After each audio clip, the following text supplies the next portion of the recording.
পিএসজির আশা ঘুরিয়ে 11 বছর পর ফাইনালে বরুসিয়া। প্রথম লিগে পিছিয়ে যাওয়া পিএসজি ঘরের মাঠে শুরু থেকে উজ্জীবিত ফুটবল খেলেছে।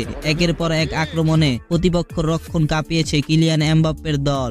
তবে ভাগ্য সহায় হয়নি প্যারিসিয়ানদের। উল্টো খেলা ধারার বিপরীতে গিয়ে গোল করে বসে বরুসিয়া ডর্টমুন্ড। এরপরের পুরো গল্পটাই ডর্টমুন্ডের প্রতিরোধের, আর সেই প্রতিরোধের জোরে 11 বছর পর চ্যাম্পিয়ন্স লিগের ফাইনালে উঠেছে ডর্টমুন্ড।